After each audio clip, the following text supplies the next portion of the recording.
हमने पिछले अध्याय में देखा कि मनु वैवस्वत के बारे में। अब हम इस अध्याय में देखते हैं इनके बाद शासक बने इक्ष्वाकु, जो कि मनु वैवस्वत के पुत्र थे। इक्ष्वाकु के पिता का नाम मनु वैवस्वत था तथा ये सूर्यवंश थे और ये वैदिक काल एवं प्राचीन इतिहास रामायण काल से बहुत पहले के थे। राजधानी अयोध्या थी। उपाधि सूर्यवंशाधिपति तथा आदित्यवंशी। इन्हें सूर्यवंश के संस्थापक और अयोध्या का प्रथम राजा माना गया।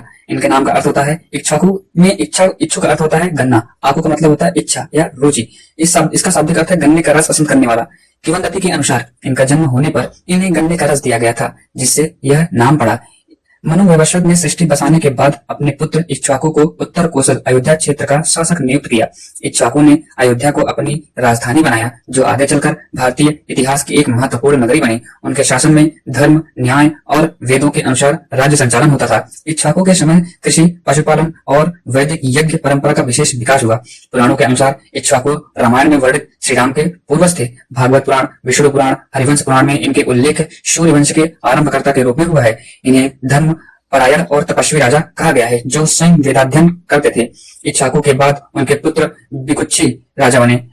उनके वंश में आगे चलकर कुकुत्सक, हर्यश, सागर, भगीरथ, दिलीप, रघु, अजय, दशरथ और भगवान श्री राम जैसे महापुरुष हुए। विष्णु पुराण में चौथा अंश है। भगवान भागवत पुराण में 9वें स्कंध में, हरिवंश पुराण में इनके इक्ष्वाकु के उल्लेख मनु के ज्येष्ठ पुत्र और धर्मनिष्ठ राजा के रूप में है। इक्ष्वाकु द्वारा किए गए कुछ प्रमुख कार्य अगर हम इतिहास, धार्मिक परंपरा और सामाजिक सुधार के आधार पर देखें तो कई प्रकार मिलते हैं। जैसे इन्होंने मनु वैवस्वत के शासन ग्रहण करने के बाद अयोध्या नगरी को अपनी स्थायी राजधानी के रूप में स्थापित किया। अयोध्या को उस समय सुव्यवस्थित नगर, किलेबंदी, सड़कों और जल प्रबंधन से सुसज्जित किया गया। इक्ष्वाकु ने अपने पिता से मिला राज्य विस्तार कर उसे सूर्यवंश के रूप में स्थापित किया। आगे चलकर यही वंश भारत के सबसे प्रतिष्ठित राजवंशों में से एक बना, जिसमें राजा सागर, भगीरथ, रघु और श्रीराम जैसे महानायक हुए। इन्होंने वेदों और धर्मशास्त्रों के अनुसार शासन चलाया। प्रजा के बीच सत्य, अहिंसा और दान की भावना को बढ़ावा दिया। अपराधियों के लिए स्पष्ट दंड व्यवस्था बनाई। कहा जाता है कि इक्ष्वाकु ने गन्ने की खेती को प्रोत्साहन दिया। इसी कारण इनके नाम का अर्थ गन्ना प्रिय भी माना जाता है। खेती के लिए नहरों और तालाबों का निर्माण करवाया।